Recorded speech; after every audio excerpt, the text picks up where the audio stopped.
بسم اللہ والصلاۃ والسلام علی رسول اللہ اما بعد۔ یہ صفحہ نمبر ہے 132، آیت نمبر ہے 174 اور 175۔ اعوذ باللہ من الشیطان الرجیم، بسم اللہ الرحمن الرحیم۔ فانقلبوا بنعمة من اللہ وفضل لم يمسسهم سوء واتبعوا رضوان اللہ واللہ ذو فضل عظیم۔ انما ذلكم الشیطان یخوف اولیاء فلا تخافوهم وخافون ان کنتم مؤمنین۔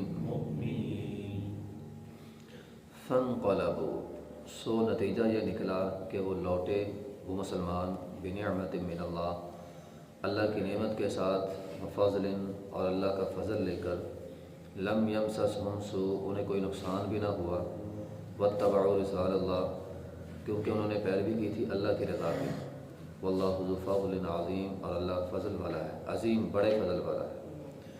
انما ذلکم الشیطان، صرف یہ تو شیطان ہی ہے، یخوف اولیاء، جو تم کو اپنے دشمنوں سے، اپنے دوستوں سے ڈراتا ہے۔ فلا تخافوہم، ان سے ڈرنا نہیں ہے، وخافونی، اللہ تعالیٰ فرماتے ہیں مجھ سے ڈرنا ہے، ان کنتم مؤمنین، اگر ہو تم مومن، ایمان لانے والے۔ فانقلبوا بنعمت من اللہ، اس آیت میں ایک تو اسی واقعے کی طرف اشارہ ہے جو کل ہم نے پڑھا، حمراء الاسد کے جگہ پہ نبی علیہ الصلوۃ والسلام اپنے اصحاب کو لے کر پہنچ گئے، لیکن ابو سفیان نہ آیا۔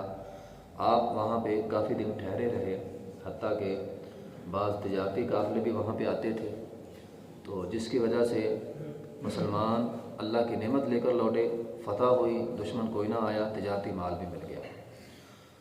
دوسرا اس آیت میں اشارہ ہے ایک اور واقعے کی طرف۔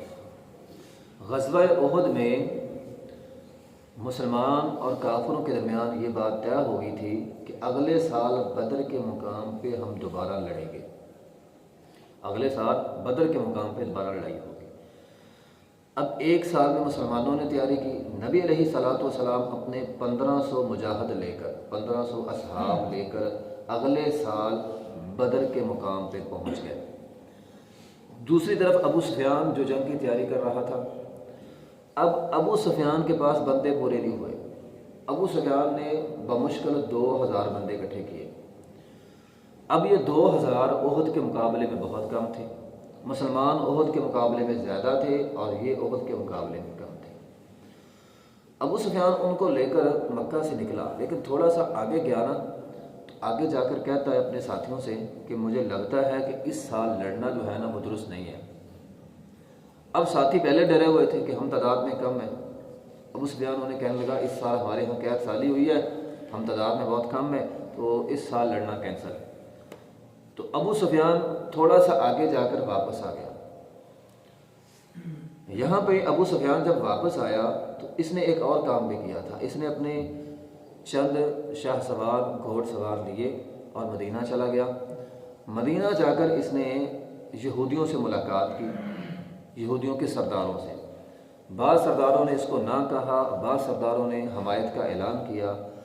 چنانچہ یہ جب وہاں مدینہ سے نکلا تو واپس نکلتے ہوئے اس نے کیا کیا، یہودیوں کے چند قبائل کو ساتھ ملا کر مسلمانوں کے ایک کھجوروں کے باغ پہ حملہ کیا، 2 لوگوں کو شہید کیا، کھجوروں کے باغ کو جلا دیا اور وہاں سے بھاگا۔ مسلمان تعاقب میں نکلے، اس کے پاس ستو تھے، اس نے ستو پھینک دیے، اور اس غزوے کو غزوہ سویق بھی کہتے ہیں، سویق کہتے ہیں ستو کو۔ تو چونکہ ستو پھینک کے یہ بھاگا تھا تو وہاں اس نے پھر یہ کام زیادہ سے زیادہ کیا۔ بس بہرحال یہ بعد میں ہوا۔ پہلے ابو سفیان اپنے 2000 بندے لے کر واپس چلا گیا. نبی علیہ الصلوۃ والسلام کے ساتھ جو 1500 اصحاب تھے، آپ بدر کے مقام پہ 8 دن رہے.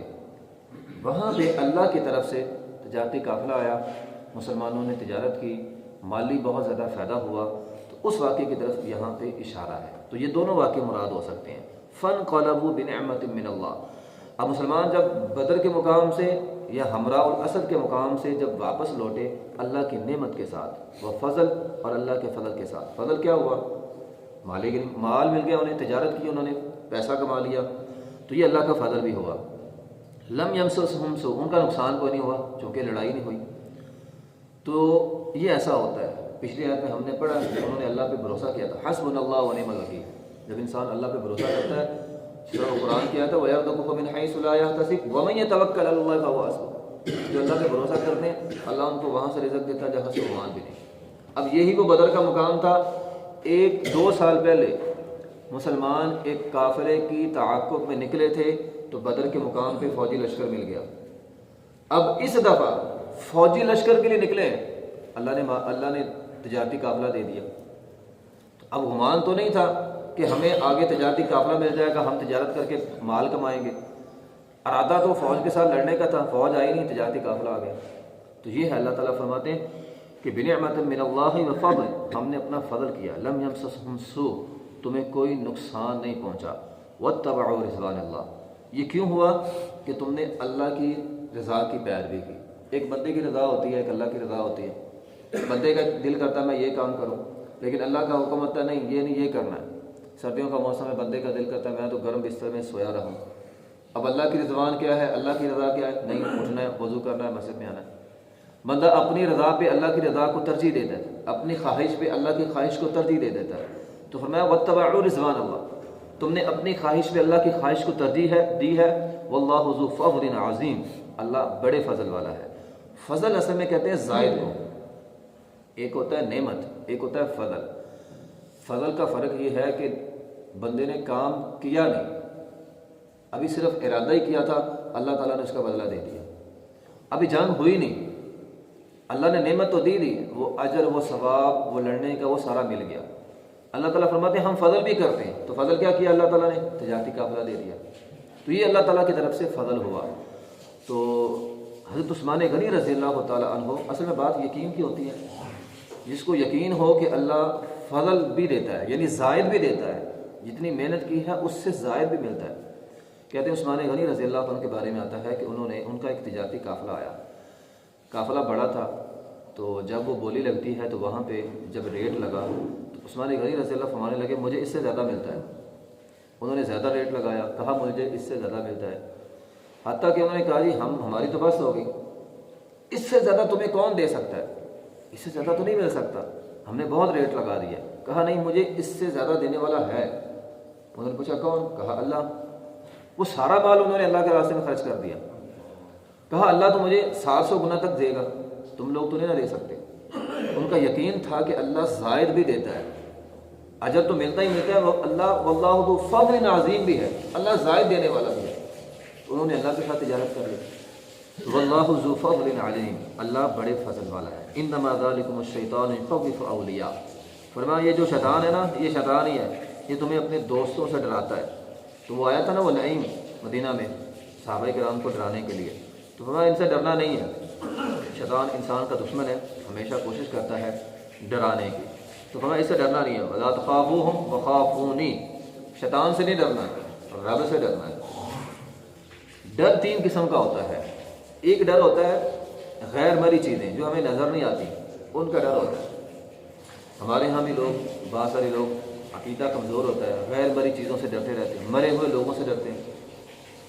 مشرکین مکہ صحابہ کرام کو یا نبی علیہ الصلوۃ والسلام کو اپنے بتوں سے ڈراتے. اب بت بھی غیر مرئی چیز ہے، جان تو ان میں ہے نہیں، پتھر ہے، پتھر کی مورتیوں سے ڈراتے ہیں. ہمارے ہاں بھی لوگ بزرگوں سے ڈراتے ہیں. اگر 11ویں کا ختم نہ دیا تو بزرگ جو ہے وہ ٹانگ بھینس کی توڑ دے گا. تو یہ غیر مرئی چیزیں. ایک بندہ فوت ہو گیا تو فوت ہوئے بندے سے لوگوں کو ڈرایا جا رہا ہے، تو یہ ایک ڈر ہوتا ہے.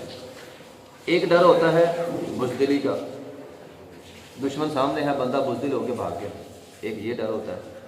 ایک ڈر ہوتا ہے طبعی، جو طبعی ڈر ہوتا ہے نا، وہ ہر انسان کے اندر آ جاتا ہے۔ موسیٰ علیہ السلام کے سامنے جب وہ فرعون کے جادوگروں نے وہ لاٹھیاں پھینکیں تو وہ سارے جادو کے ذریعے وہ سانپ لگنے لگے، تو موسیٰ علیہ السلام ڈر گئے۔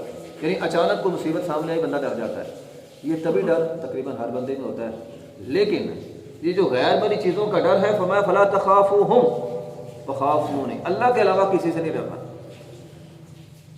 کوئی تمہیں آ کر جس سے مرضی ڈرائے، فلاں ہے فلاں ہے، فلاں بزرگ، فلاں ہستی، فلاں بت، فلاں یہ، فلا تخافوہم، کسی سے نہیں ڈرنا۔ اور دوسری بات یہاں بزدلی، یہاں دو ڈر ہیں، ایک وہ غیر اللہ سے نہیں ڈرنا، اور دوسرا تمہارے اندر بزدلی کا ڈر نہ آئے۔